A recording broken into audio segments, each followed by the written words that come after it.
Bienvenue sur Toonami IA, le podcast dédié à la déferlante de l'intelligence artificielle. Je suis Dimitri, votre hôte, et avec l'aide de mon assistant IA Josh, nous allons naviguer ensemble à travers cet océan de changements technologiques. Si vous aussi vous avez le sentiment que l'IA est un changement majeur sur lequel il faut réfléchir et s'informer, ce podcast est fait pour vous. Nous explorons, nous décryptons et surtout nous essayons de surfer sur cette immense vague de transformation que l'IA apporte à notre société. Durant chaque épisode, nous plongeons dans des sujets d'actualité, nous discuterons parfois avec des experts pour vous donner les outils nécessaires pour embrasser cette révolution. Est-ce que vous êtes prêts à plonger avec moi ?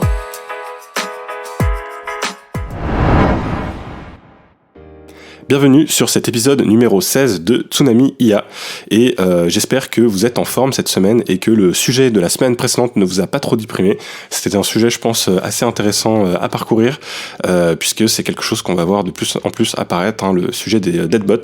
Si vous n'avez pas écouté l'épisode, je vous le recommande vraiment puisque je pense que c'est un sujet qui pourrait concerner beaucoup de personnes dans un futur très très proche. Comme d'habitude, si le podcast vous plaît, n'hésitez pas à en parler autour de vous et éventuellement à laisser un commentaire 5 étoiles sur vos applications de podcast préférées, en particulier sur Apple Podcast, puisque c'est l'application qui est un peu plus la plus regardée en tout cas en matière de données sur les podcasts. Sans plus tarder, on passe aux news avec une première nouvelle concernant Microsoft et OpenAI avec la DOJ et la FTC. Donc DOJ c'est Department of Justice aux États-Unis et la FTC c'est le Federal Trade Commission qui sont deux entités qui sont en train de discuter actuellement pour savoir quelle agence mènera une enquête antitrust concernant OpenAI, notamment en ce qui concerne son partenariat avec Microsoft. Microsoft a attiré l'attention des autorités antitrust après avoir investi plus de 10 milliards de dollars dans OpenAI l'année dernière, et l'Union européenne et le régulateur britannique ont également exprimé des préoccupations concernant cet investissement, suggérant qu'il pourrait être soumis à des règles de fusion. Il y a quand même clairement un rapprochement très étroit entre Microsoft et OpenAI. On pourrait parfois penser que c'est quasiment la même société. Il y avait eu pas mal de bouleversements avec l'épisode où Sam Altman s'était fait virer par le comité d'administration de OpenAI. Puis finalement, il était revenu que quelques jours après. Mais entre-temps, Microsoft avait proposé de potentiellement réemployer tous les employés de OpenAI. C'est vrai que voilà, il y a un véritable lien entre ces deux entreprises. Et en plus de ça, Microsoft dans son dernier système d'exploitation et dans sa dernière suite Office sont en train d'intégrer beaucoup d'intelligence artificielle qui en fait développée ou en tout cas utilise en partie ChatGPT, et donc on verra un petit peu comment tout ça évoluera et si c'est pas un problème de concurrence qu'il y a avec le rapprochement de ces deux sociétés. Est-ce que vous savez ce que c'est qu'un rêve lucide ? Donc un rêve lucide, c'est quand on a conscience dans son rêve qu'on est en train de rêver et que du coup on peut prendre le contrôle de son rêve. Eh bien la start-up en neurologie prophétique a développé un modèle d'IA nommé Morpheus 1, conçu pour aider les gens à entrer dans un état de rêve lucide et à stabiliser ce rêve. Le Morpheus 1, il utilise la technologie de transformateur ultrasonique pour prendre l'état cérébral actuel comme prompt et générer des hologrammes d'ultrasons qui sont envoyés au cerveau pour initier et maintenir l'état du rêve lucide. Donc bien que l'idée sous-jacente soit assez intéressante, il y a des réserves concernant la confiance dans la technologie pour influencer l'état cérébral de nos propres rêves. Donc je ne sais pas si vous feriez confiance à une intelligence artificielle pour essayer de modifier ou moduler vos rêves. En tout cas pour l'instant c'est quelque chose qui est encore en développement, on ne sait pas encore si c'est quelque chose qui est promis par la start-up ou quelque chose qui est concret et qui pourrait être réellement fonctionnel. Est-ce que vous seriez prêt à accepter que l'intelligence artificielle prenne le contrôle de vos rêves, ou en tout cas vous aide à prendre le contrôle de vos rêves? À vous de voir, en tout cas si c'est le cas, bientôt vous pourrez tester cet appareil. Est-ce que vous avez déjà entendu parler des Olympiades internationales de mathématiques ? Moi de mon côté j'en avais encore jamais entendu parler, mais cette semaine on a une news hyper intéressante qui implique DeepMind de Google, qui a lancé un modèle qui s'appelle AlphaGeometry, et ce modèle c'est un modèle qui combine un modèle de langage neuronal pour générer des idées intuitives et un moteur de déduction symbolique pour vérifier si les idées suivent la logique formelle et les règles. Et grâce à ce modèle là ils ont pu résoudre des problèmes de mathématiques avec un niveau de performance très élevé. Sur 30 problèmes de géométrie qui provenaient du coup des Olympiades internationales de mathématiques, AlphaGeometry a pu résoudre 25 de ces problèmes dans le temps imparti pour les candidats, qui est un temps de 4h30, et il a pu ainsi égaler la moyenne des médaillés d'or humains de ces Olympiades. Donc il a eu au final des performances équivalentes à celles des meilleurs humains dans ce domaine-là, qui est ultra précis et qui est un domaine très poussé de mathématiques dans la géométrie. Ces résultats, en fait, ils démontrent que l'intelligence artificielle, elle a fait preuve de raisonnement logique et qu'elle a pu aussi découvrir des connaissances mathématiques. Concrètement, ça veut dire quoi ? Ça veut dire que l'intelligence artificielle, elle a été capable de comprendre réellement des théorèmes, voire même d'en prouver certains, pour pouvoir résoudre les problèmes de géométrie qu'elle avait. Donc ça montre véritablement des capacités de réflexion et de résolution de problèmes hyper impressionnantes. Donc il y a eu aussi des essais sur le même type de problème effectués avec ChatGPT 4, et notamment grâce à la partie vision de ChatGPT 4 qui est capable de voir notamment les problèmes géométriques en question. ChatGPT 4 n'a été capable de résoudre aucun problème. Donc on voit à quel point, quand on a une intelligence artificielle qui est bien entraînée pour résoudre des types de problèmes bien spécifiques, on peut avoir un effet vraiment incroyable. Et ce sera pas la première fois que DeepMind nous impressionne avec leurs intelligences artificielles. Ils sont vraiment capables de créer des modèles hyper puissants dans des domaines spécifiques, certes, mais qui sont à chaque fois vraiment incroyables. La dernière fois, on avait parlé par exemple de AlphaGo, qui était capable de jouer au jeu de Go et qui avait pu battre le champion du monde. Là, en l'occurrence, ils ont fait que égaler les champions du monde en termes de résolution de géométrie, mais ça reste une performance assez incroyable. Et on se demande un peu qu'est-ce que DeepMind nous prépare pour la prochaine fois. Ce qui est un petit peu intéressant aussi, c'est de voir à quel point DeepMind est bon pour ce genre de modèles qui sont très précis, mais à quel point pour la partie large language model, ils sont quand même encore assez en dessous de ce que peut proposer OpenAI ou d'autres entreprises. Et c'est vrai que pour l'instant, je sais pas si vous avez eu l'occasion d'utiliser le modèle Bard de Google. Bon, c'est vrai qu'il n'a pas le niveau d'un ChatGPT 4 ou même d'un Llama ou d'un Mistral. C'est vrai que je trouve que pour l'instant, il est assez en dessous. Mais Google avance sur tous les fronts, pas uniquement sur celui des large language models, puisqu'ils ont aussi annoncé le modèle Lumière, qui est spécialisé dans la génération de vidéos réalistes à partir d'illustrations statiques ou de prompts en langage naturel. Donc comment ça fonctionne ? Soit on lui donne du texte en lui donnant une description, je veux voir un éléphant en train de marcher sous l'eau par exemple, et lui il va générer une courte vidéo qui représente ce qu'on lui a proposé. Donc c'est un petit peu comme ce qu'on a pu déjà voir avec la génération d'images, sauf que là on travaille en génération de vidéos et que ça fonctionne plutôt bien. C'est encore quelque chose qui est visible entre guillemets, on reconnaît que c'est quelque chose de généré par l'intelligence artificielle, mais le niveau est quand même assez impressionnant. Donc dans la vidéo d'annoncement qui est disponible sur YouTube, vous pouvez la retrouver assez facilement en cherchant Lumière sur YouTube, vous pourrez voir un petit peu ce qu'ils ont été capables de faire. C'est vrai que dans certains styles créatifs, notamment quand on lui donne des images en entrée pour pouvoir générer de la vidéo, on a des résultats qui sont assez intéressants et qui pourraient, je pense, être utilisés dans certains contextes. Maintenant, voilà, on n'en est pas au même niveau que ce qu'on peut avoir aujourd'hui en génération d'images avec Midjourney, par exemple, mais voilà, c'est un thème qui ne fait qu'avancer et continuer d'avancer. Donc, on voit que là, on en est encore au début. Je pense que, ne serait-ce que d'ici la fin d'année, on pourra voir apparaître des modèles de génération de vidéos très qualitatifs. On a plein d'entreprises qui travaillent sur le sujet. On avait parlé aussi la dernière fois de Pika, qui est aussi dans la génération de vidéos. Voilà, Google aussi arrive dans le domaine et avec un modèle qui commence à avoir aussi un résultat assez intéressant, même si pour l'instant il n'est pas encore disponible, donc on attend avec impatience de pouvoir tester ces modèles-là. On a un scandale qui a éclaté aux États-Unis avec des montages pornographiques générés par l'intelligence artificielle de la chanteuse Taylor Swift, qui ont été largement diffusés sur la plateforme X et qui ont suscité une vive réaction des fans et des critiques sur la gestion de la plateforme. Donc il y a une vidéo en particulier qui a atteint 45 millions de vues et qui est resté en ligne pendant 17 heures avant d'être retiré. Donc le compte d'origine de la publication a été suspendu forcément pour violation de la politique de la plateforme. La diffusion massive des contenus a entraîné un soutien important des fans de Taylor Swift qui ont inondé le réseau social de messages et de photos authentiques sous le hashtag Protect Taylor Swift pour noyer les contenus abusifs. La chanteuse n'a pas fait de commentaires publics, mais elle envisagerait des poursuites judiciaires. Et donc ce problème, je le trouve vraiment très intéressant. Donc déjà, c'est un problème qu'on a déjà évoqué dans le passé. Il y a un vrai souci avec les deepfakes pornographiques qui sont aujourd'hui extrêmement simples à faire.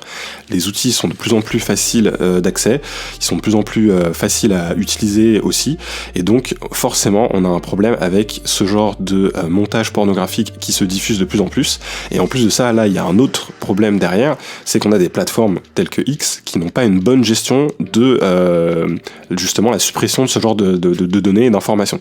Ça c'est un vrai problème, puisque le fait que les personnes puissent générer ce contenu contenu-là, c'est clairement un problème en soi, mais c'est quelque chose qui va être difficile, sur lequel ça va être difficile de travailler. Maintenant, le fait qu'ils puissent le diffuser, là, c'est quelque chose sur lequel toutes les plateformes peuvent vraiment travailler pour limiter un maximum le genre de diffusion de ce genre d'images qui, forcément, n'ont rien à faire sur les réseaux sociaux. Et je pense que pour justement réussir à mieux contrôler ce genre de contenu, d'autres intelligences artificielles pourraient vraiment être la solution, ou même des méthodes qui pourraient aussi être directement intégrées dans les modèles, qui permettraient de, lorsqu'on génère des images grâce à des modèles de génération d'images, inscrire quelque part dans les données ou tout simplement dans la façon dont les pixels sont générés, une façon en tout cas de créer une empreinte digitale à ces images-là qui nous permettrait de savoir qu'elles sont générées par intelligence artificielle, ce qui permettrait derrière, quand on utilise ces images dans d'autres situations, typiquement quand elles sont postées sur les réseaux sociaux, qu'elles soient directement taguées comme étant des images générées par intelligence artificielle. Je pense que c'est un problème qu'il va falloir résoudre très rapidement, puisque là, on a vraiment eu un gros émoi aux États-Unis suite du coup à ce scandale, mais ce n'est que le début entre guillemets. Pour l'instant, en France, je pense pas qu'on ait eu un impact équivalent, mais c'est quelque chose qui pourrait arriver à tout moment. C'est malheureusement quelque chose qui aujourd'hui est trop facile d'accès et surtout bien trop facile à diffuser. Et donc on se retrouve vraiment dans un mauvais paradigme où on a à la fois des personnes capables de générer ces images, et même si ces personnes sont peu nombreuses, derrière, si elles ont la capacité de pouvoir le diffuser à des millions de personnes très facilement, c'est là où on a un véritable souci. Donc forcément, je pense que là, il y a aussi un gros besoin de législation pour tout simplement condamner les personnes qui utilisent ce genre de modèle et qui détournent des images de personnes qui n'ont pas donné leur consentement. Maintenant, ce serait bien aussi que dans les outils, on puisse avoir quelque chose qui nous permet derrière de mieux reconnaître les images. C'est des outils qui restent open source, donc forcément c'est un petit peu plus compliqué de pouvoir créer ce genre de contraintes dans l'outil, mais peut-être que ce serait quelque chose d'envisageable, ou sinon à minima quelque chose qui serait plutôt sur la partie diffusion et qui nous permettrait facilement plutôt de reconnaître les images générées par des intelligences artificielles, d'avoir des intelligences artificielles qui elles-mêmes sont entraînées pour savoir détecter ce qui est généré par une IA ou non, et lorsque c'est généré par une IA, rajouter un petit marqueur pour qu'on sache que cette image n'est pas une véritable image. On va vraiment en avoir besoin puisque les images générées par intelligence artificielle sont de plus en plus courantes. Elles sont un petit peu partout maintenant, sur les réseaux sociaux, sur les sites internet, etc. Forcément parce que aussi c'est une façon très pratique de générer du contenu et d'illustrer des propos sans forcément avoir à faire un shooting photo, etc., etc. Donc il y a un aspect pratique et aussi qui peut être pertinent et utile, mais il y a aussi cet autre aspect, comme toujours avec la technologie, il y a l'aspect positif et l'aspect négatif. Et l'aspect négatif, c'est qu'on peut se retrouver avec ce genre de choses où on a du deepfake qui peut être utilisé dans des contextes pornographiques, mais aussi dans d'autres contextes. Et je pense que personne n'a envie d'avoir son visage utilisé dans un deepfake. C'est pour ça que c'est très important qu'on puisse avoir des mécanismes pour éviter ce genre de pratiques. Et justement, la prochaine news est aussi sur un thème très similaire, puisqu'il y a eu des appels automatisés frauduleux qui ont détourné la voix du président américain Joe Biden pour perturber les élections des primaires au New Hampshire. Donc concrètement, c'est des appels qui sont utilisés avec des appareils automatisés qui vont tomber directement sur qui vous vont laisser directement un message sur votre répondeur, et dans ce message, vous allez pouvoir entendre, en tout cas les électeurs du New Hampshire ont pu entendre Joe Biden s'adresser à eux en leur disant de ne pas aller voter aux prochaines élections, en disant que ces élections n'étaient pas les élections les plus utiles et que il fallait voter plutôt pendant les élections qui allaient arriver le 4 novembre, que les élections qui allaient arriver maintenant au New Hampshire n'étaient pas les élections importantes et que ça ne servait à rien, entre guillemets, d'aller voter à ces élections. Bien évidemment, ce n'est pas vrai, c'est des élections qui ont forcément un impact, mais voilà, l'objectif là a été de complètement essayer de déstabiliser les élections en limitant le nombre de personnes qui pourraient voter pour les démocrates. Donc on a un vrai problème, encore une fois, très facile d'utiliser une technologie comme dit le deepfake sur la voix d'un président américain. On a suffisamment de données de qualité pour pouvoir imiter sa voix. C'est des choses qui ont pu être aussi réalisées en France avec Emmanuel Macron. Donc on peut réaliser des deepfakes de façon facile et le problème c'est que voilà, pour l'instant on a aussi des personnes qui le mettent en place. Alors évidemment c'est une pratique qui est illégale, surtout quand on essaye de déstabiliser des élections, mais si on a des personnes qui sont suffisamment motivées, suffisamment informées, avec une très bonne maîtrise de la technologie, ça va être très difficile de réussir à retrouver ces personnes-là. On pourrait même imaginer que les personnes qui lancent ce genre d'attaque proviennent d'un autre État que les États-Unis. On pourrait très bien avoir un État qui essaie de déstabiliser un autre via des technologies de deepfake et via des campagnes telles que celle-ci. C'est des choses qui sont déjà arrivées dans le passé. On avait le scandale de Cambridge Analytica, par exemple, avec l'intervention de la Russie. On pourrait envisager quelque chose de très similaire ici. Et n'oublions pas que les élections aux États-Unis ont lieu cette année, en 2024, que les deepfakes sont une technologie qui est maintenant vraiment mature, on pourrait dire, qui est suffisamment avancée pour pouvoir facilement tromper les personnes. Donc il va vraiment falloir faire très attention et surveiller énormément tous ces sujets-là. Et le problème, c'est que c'est vrai que pour l'instant, on n'a pas vraiment de parade en place pour facilement authentifier les données qu'on peut recevoir. C'est très difficile quand on reçoit un appel, par exemple, de savoir si derrière on a une voix authentique ou non. Et c'est des choses qui vont pouvoir prendre de l'ampleur au niveau des arnaques avant que on trouve des bonnes parades pour éviter ce genre de problème. Ensuite, on a une nouvelle, encore une fois, d'OpenAI. Je pense que je vais avoir du mal à faire une semaine sans pouvoir parler d'OpenAI. On verra si un jour ça arrive. En tout cas, c'est vrai que j'ai l'impression que ces dernières semaines, il y a toujours systématiquement au moins une news, voire plusieurs qui les concernent. Et donc cette fois-ci, c'est par rapport à la mise à jour qu'ils sont en train de faire de GPT-4. Qui est en train tout simplement d'être corrigé sur son problème de paresse. On avait un petit peu discuté de ça dans les épisodes précédents. GPT-4 était en train de devenir feignant. On avait du mal à lui faire sortir des grandes quantités de texte, à avoir un résultat assez complet. Et donc là, ils ont fait une mise à jour avec GPT-4 Turbo version 4.0.125 qui est censé du coup ne plus avoir ce problème-là et donc du coup régler ce problème de paresse.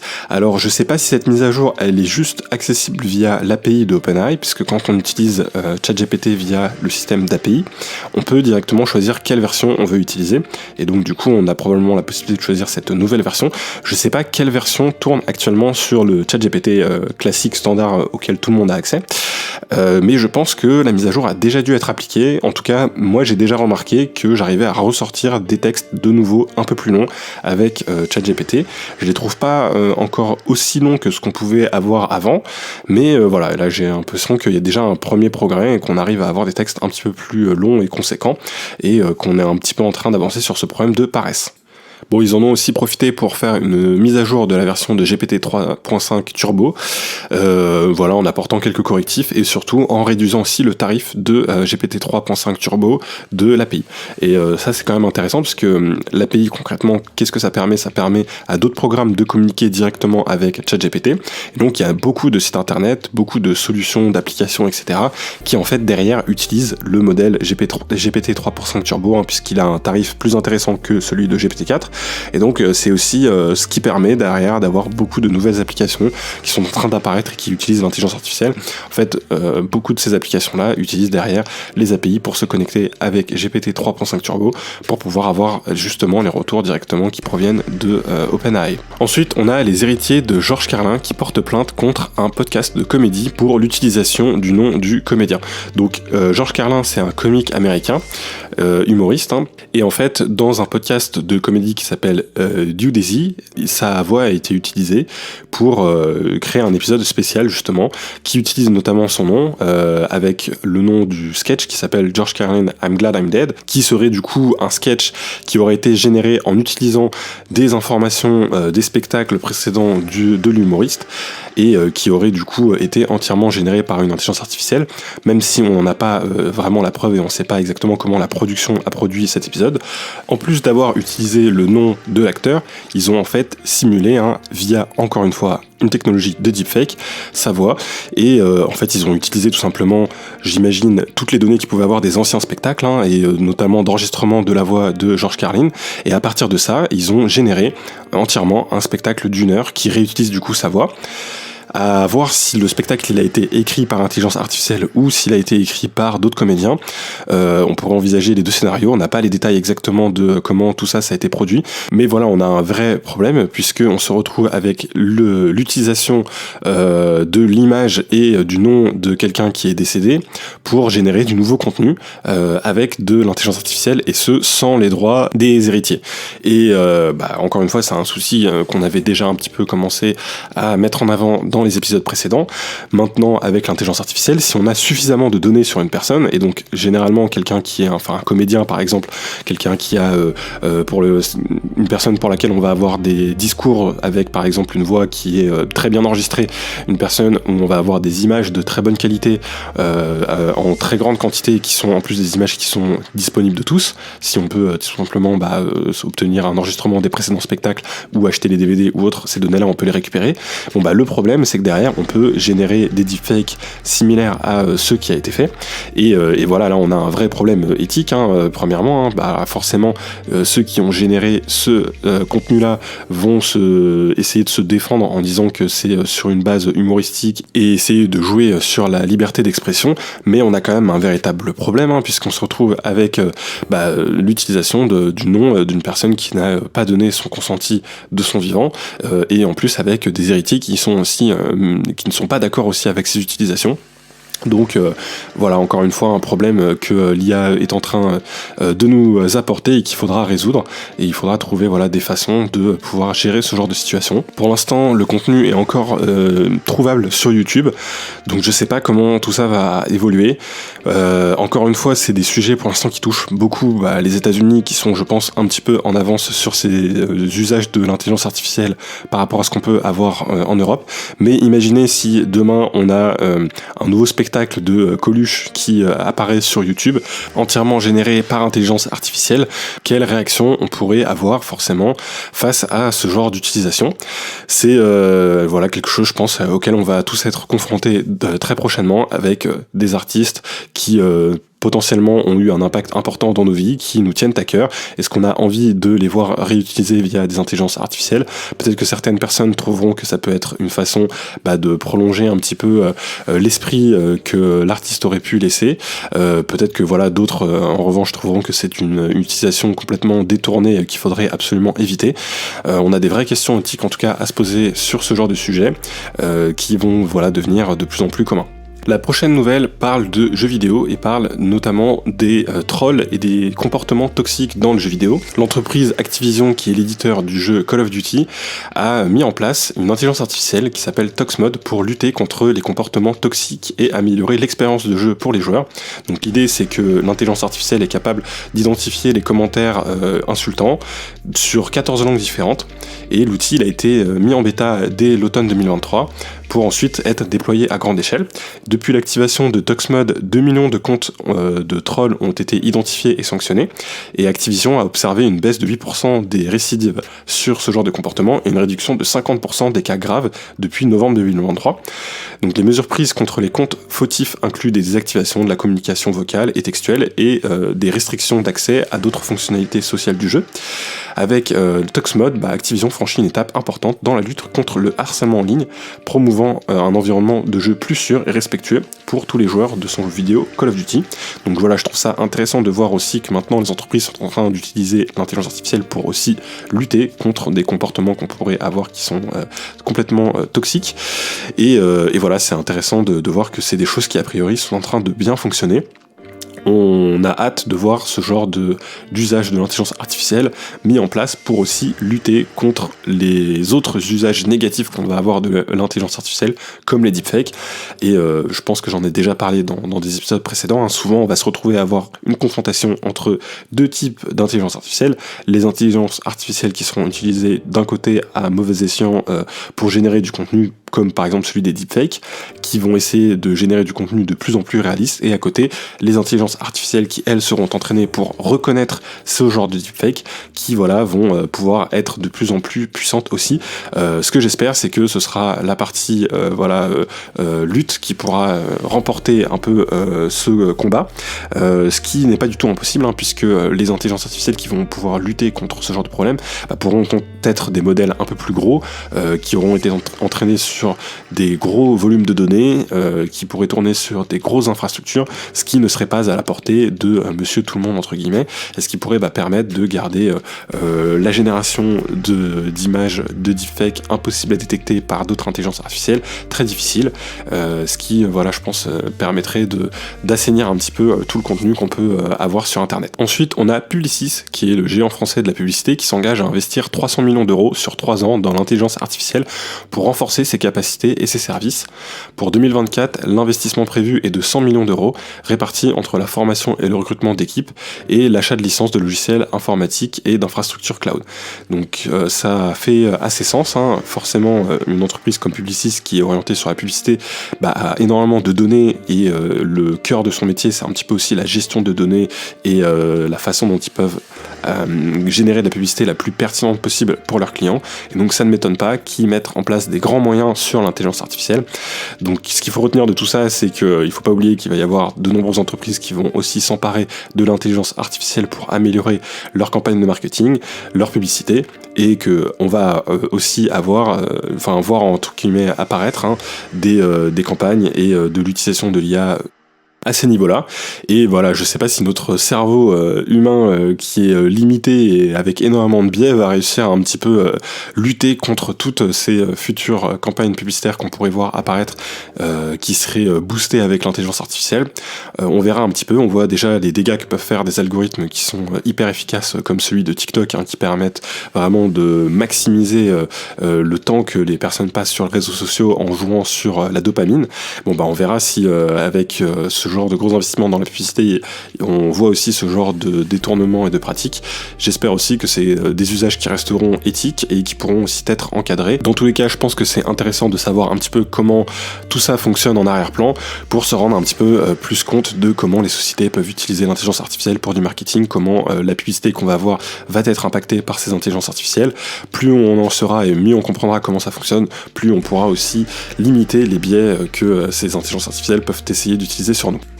Et enfin, la dernière nouvelle qui concerne l'agence de renseignement britannique, GCHQ, qui prédit que les menaces de cyberactivité malveillance vont augmenter avec l'intégration croissante de l'intelligence artificielle par les États-nations, par les criminels financièrement motivés, mais aussi par des criminels plus novices. Le ransomware, par exemple, est identifié comme la plus grande menace qui va bénéficier de l'intelligence artificielle au cours des 2 prochaines années, avec des prédictions que l'IA va abaisser les barrières à l'entrée et entraîner une augmentation du nombre de nouveaux entrants dans ce genre d'entreprise criminelle. L'IA, elle améliore les capacités en matière de reconnaissance et d'ingénierie sociale, les rendant plus efficaces et plus difficiles à détecter. Je pense par exemple tout simplement au système de spam. Si on a des spams qui sont générés par des large language models, on peut avoir des spams bien plus qualitatifs, qui vont pas être bourrés de fautes d'orthographe ou de coquilles qui nous permettent de les détecter plus facilement. Avec l'utilisation de l'intelligence artificielle, ce genre de choses peut être complètement gommé.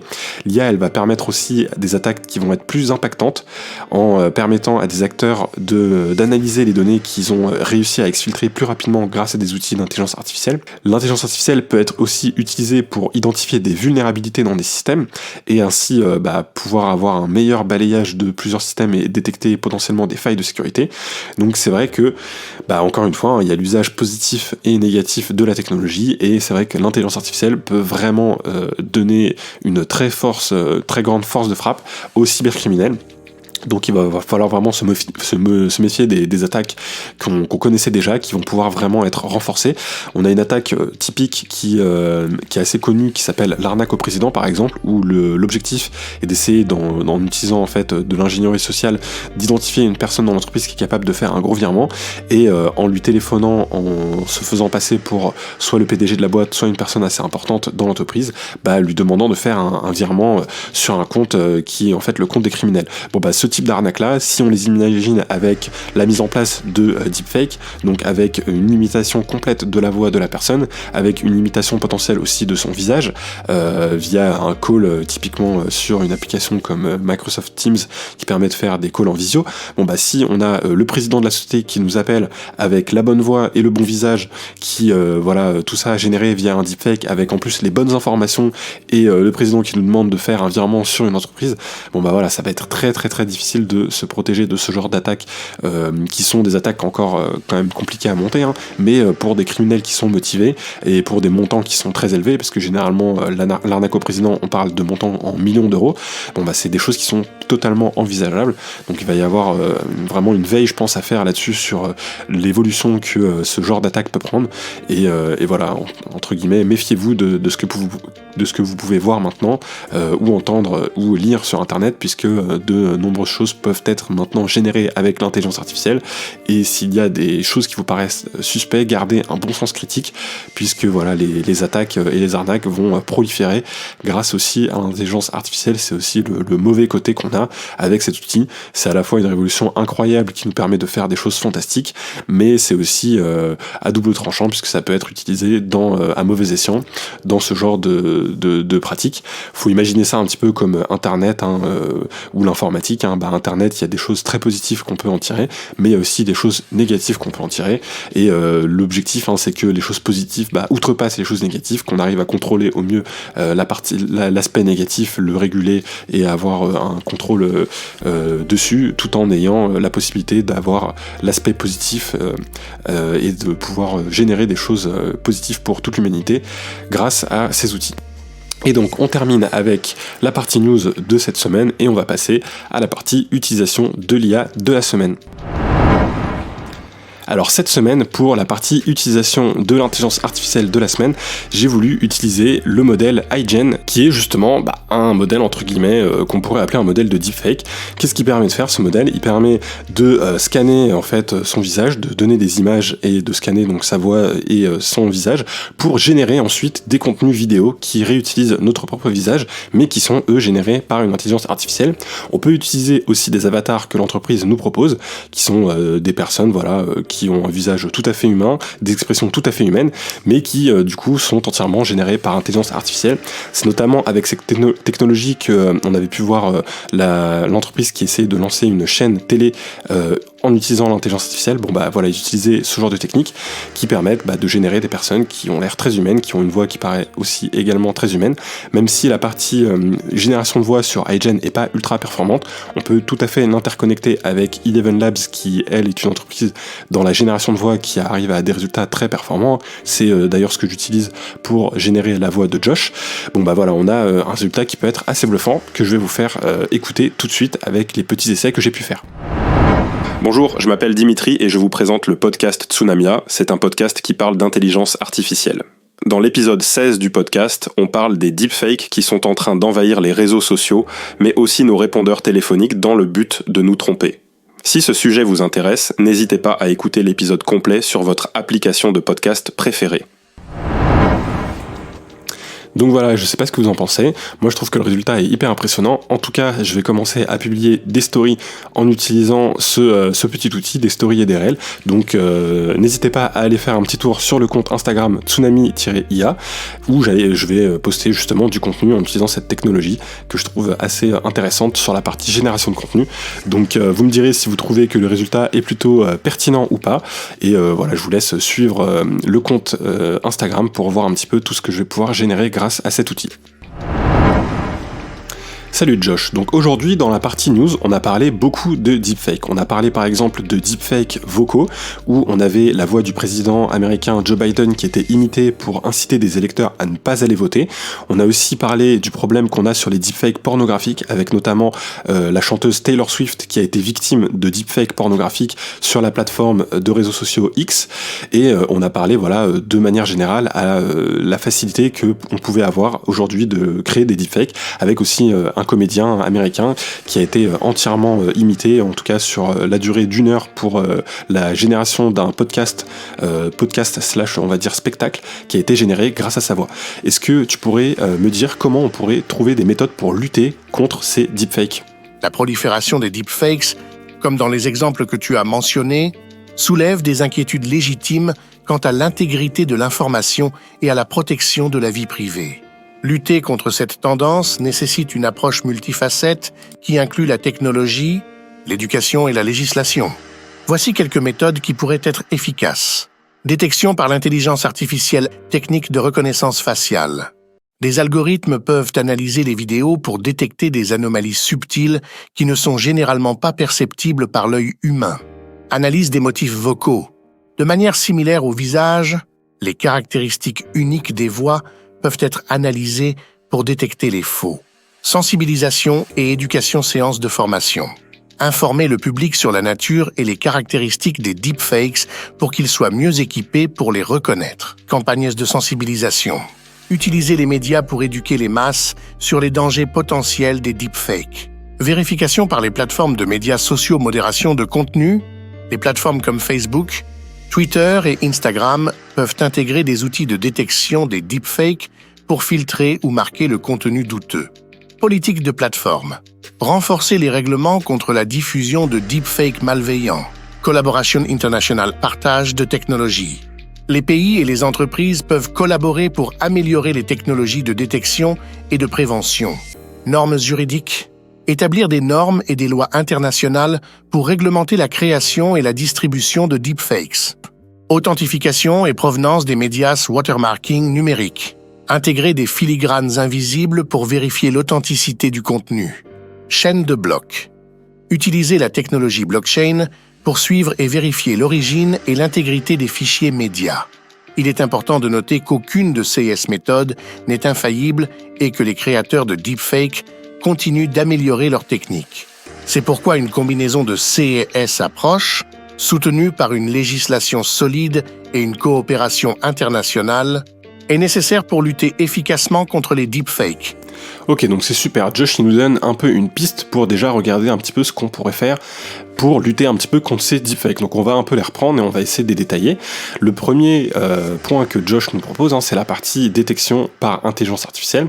Donc c'est vrai que, comme je l'ai un peu expliqué déjà dans la partie news, on pourrait avoir des intelligences artificielles qui lutteraient contre les intelligences artificielles qui génèrent les deepfakes. Puisque c'est vrai que nous, avec notre œil d'humain, il y a des choses qu'on va être incapable de déceler, mais il y a des choses qu'une intelligence artificielle pourrait complètement déceler. Et d'ailleurs, il y a aussi des techniques d'intelligence artificielle qui permettent de modifier, en tout cas d'empoisonner les données d'images qu'on pourrait générer. Donc en fait, je m'explique un petit peu, il y a des outils qui permettent de faire des changements qui sont invisibles à l'œil nu dans des images, et ces données-là, quand elles vont se retrouver dans un modèle qui va lui s'entraîner pour la génération d'images, elles vont complètement troubler le modèle. Donc par exemple, on va prendre une image d'un chien, et on va le modifier légèrement, on va empoisonner entre guillemets le fichier, ce qui fait que quand l'intelligence artificielle va regarder cette image-là, elle va pas voir un chien, elle va voir une vache par exemple. Et ça va complètement casser la façon dont le modèle va s'entraîner, et ça va complètement le perturber. Donc c'est peut-être quelque chose qui pourrait être envisageable pour, en tout cas, protéger certaines images, pour éviter qu'elles soient derrière utilisées pour alimenter des bases de données qui, elles, sont utilisées pour générer du contenu via intelligence artificielle. Mais c'est vrai que le problème, c'est que ça ne protège pas les images qui sont déjà aujourd'hui sur le net, et donc typiquement dans le cas des deepfakes, ça ne protège pas les personnes qui sont déjà aujourd'hui des personnes publiques pour lesquelles on a déjà beaucoup d'informations disponibles. Après, on peut aussi avoir des détections de ces modèles d'intelligence artificielle qui se font sur l'image en elle-même, et qui seraient des détails très subtils, sur par exemple la reconnaissance faciale, sur l'analyse des motifs de la voix par exemple dans le cas des deepfakes audio, qui permettraient de reconnaître des artefacts, de reconnaître des choses qui sont typiques de la génération d'images par modèle intelligence artificielle. Le deuxième point, c'est la sensibilisation et l'éducation, et là-dessus je suis extrêmement d'accord avec Josh, et c'est pour ça que c'est un sujet que je voulais aussi aborder lors de ce podcast, et que je continuerai d'aborder puisque je pense qu'on risque d'avoir beaucoup d'actualités en 2024 sur les deepfakes. C'est hyper important que les personnes soient au courant de la réalité qu'on a aujourd'hui sur les deepfakes, de se rendre compte à quel point on est arrivé à un niveau d'avancement hyper élevé, et de savoir que aujourd'hui c'est très facile pour une personne de générer à la fois des images, mais aussi de l'audio via les deepfakes, et aussi de la vidéo, même si la vidéo c'est quelque chose qui est aujourd'hui légèrement plus difficile, c'est quelque chose qui va devenir de plus en plus facile et donc de plus en plus commun. Donc encore une fois, la partie éducation, savoir que ces choses-là existent est hyper importante. Ensuite, la vérification par les plateformes et les médias sociaux.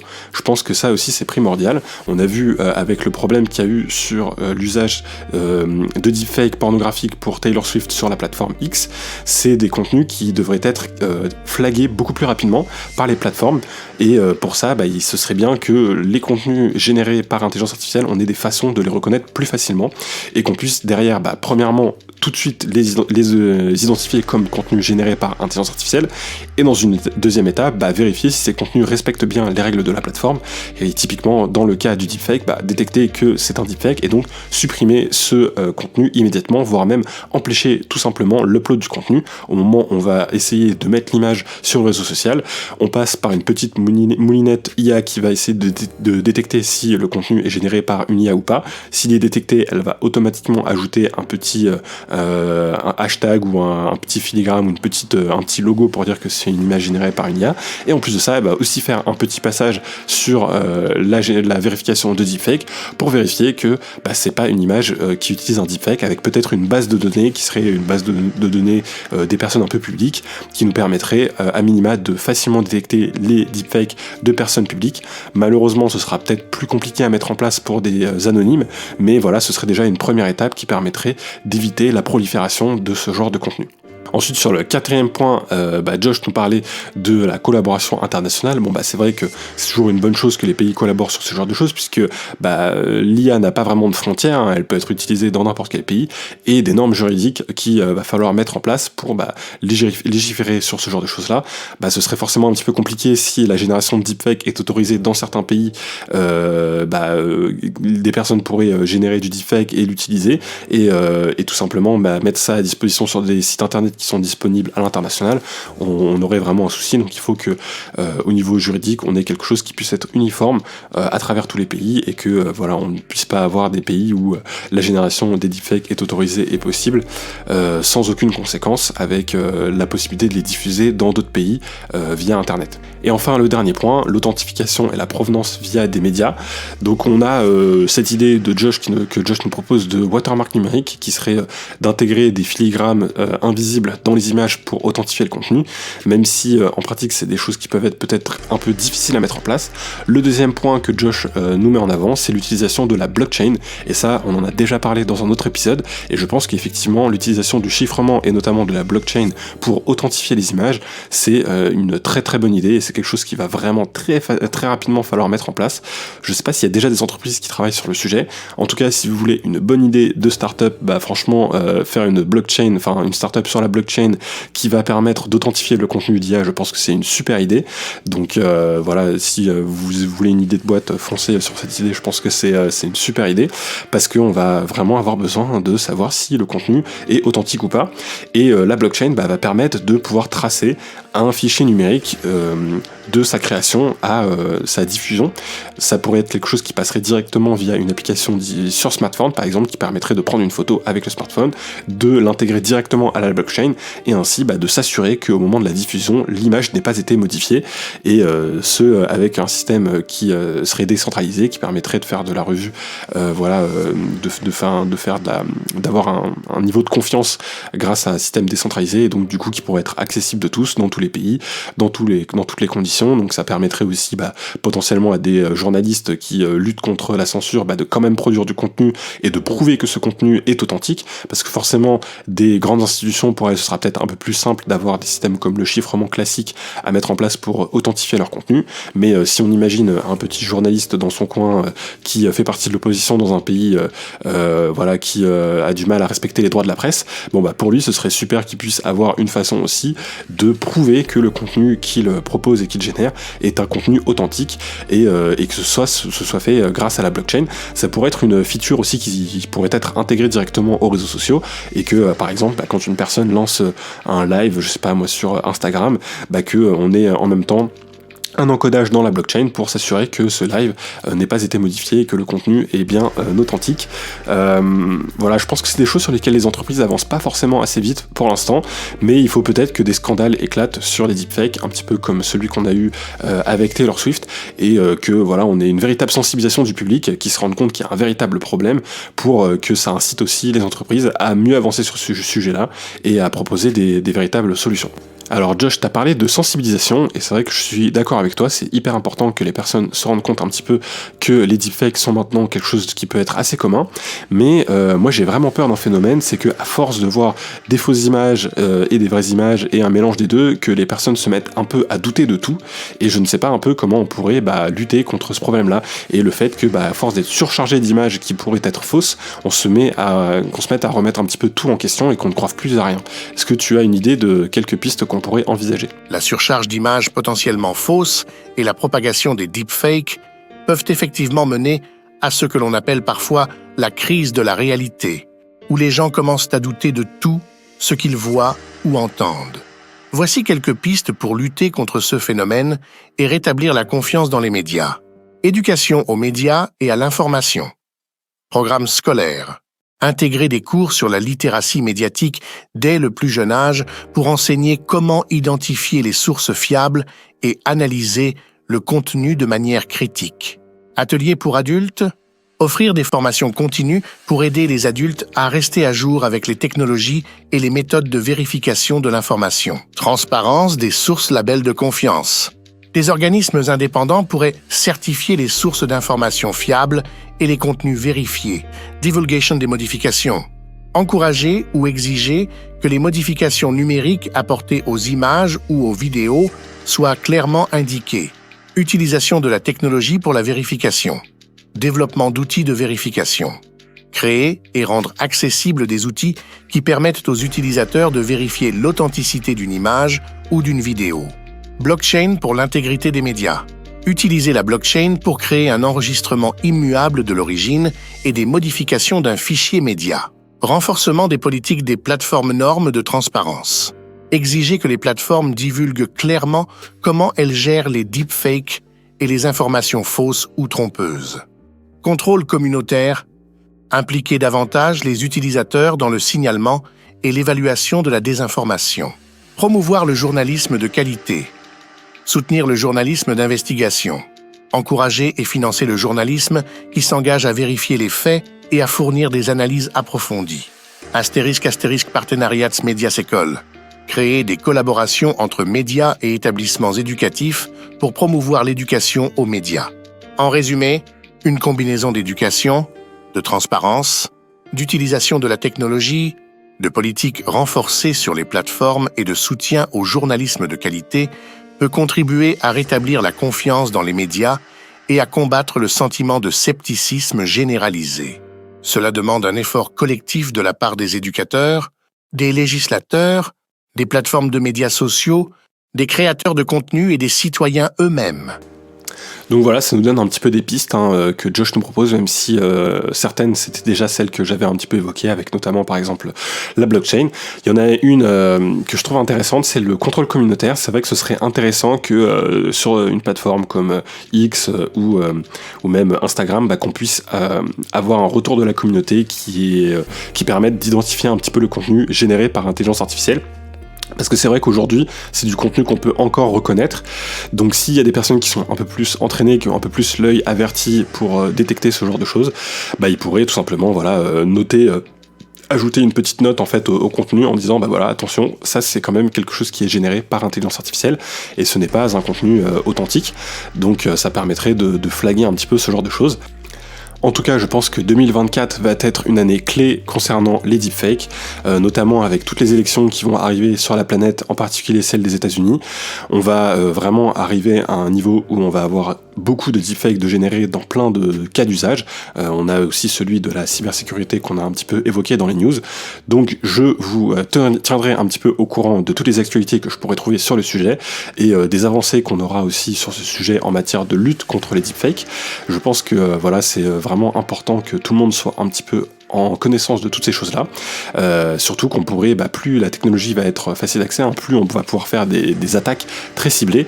Un des cas d'usage qu'on imagine, par exemple, c'est sur une cyberattaque, avoir un coup de fil qui proviendrait du téléphone d'un de nos proches, avec la voix de notre proche, par exemple, qui nous dit est-ce que tu peux m'envoyer de l'argent, j'ai un problème, ou voilà, tout un scénario, il y a des personnes qui me demandent d'envoyer de l'argent, sinon ils vont me blesser, me faire du mal, et en fait avoir ce genre de menace qui pourrait être envoyé directement sur votre répondeur ou avoir directement quelqu'un qui vous appelle, qui serait en fait des deepfakes réalisés avec tout simplement la voix. On pourrait imaginer des attaques assez effrayantes. C'est des scénarios qui vont pouvoir arriver et donc du coup c'est pour ça que c'est hyper important d'être au courant de tout ça et de savoir aussi comment un peu lutter contre tout ça. S'il y a des choses qui vous paraissent bizarres, gardez toujours un petit peu votre esprit critique. Si vous avez un coup de fil avec une personne qui se fait passer pour quelqu'un que vous connaissez mais que vous trouvez ça un petit peu étrange, n'hésitez pas à poser une question que seule la personne que vous connaissez pourrait à laquelle seule la personne que vous connaissez pourrait répondre. Ça vous permettra en tout cas de vous lever un doute de la tête. Voilà, je vous dis pas d'être parano, hein, puisque bon, c'est forcément, moi je parle toujours d'intelligence artificielle et je me renseigne énormément et je fais énormément de veille sur ce sujet, donc j'ai un petit peu tous les sujets liés à ces deepfakes devant moi, donc forcément je suis un peu biaisé aussi et je vais avoir l'impression que c'est quelque chose qui est partout. C'est pas encore le cas, mais c'est quelque chose qui va forcément se répandre de plus en plus et qui demande vraiment l'attention de tout le monde. Donc voilà, restez vigilants face à toutes ces technologies. Elles sont à la fois très bénéfiques, mais à la fois aussi dangereuses. Et en tout cas, elles peuvent être utilisées à mauvais escient. Hein. Donc voilà, restez vigilants face à tout ça. Et on se retrouve du coup au prochain épisode, la semaine prochaine, où on parlera encore une fois d'actualité et où on trouvera un nouveau petit sujet lié à l'intelligence artificielle sur lequel on pourra discuter. D'ici là, je vous souhaite de vous porter bien et je vous dis ciao.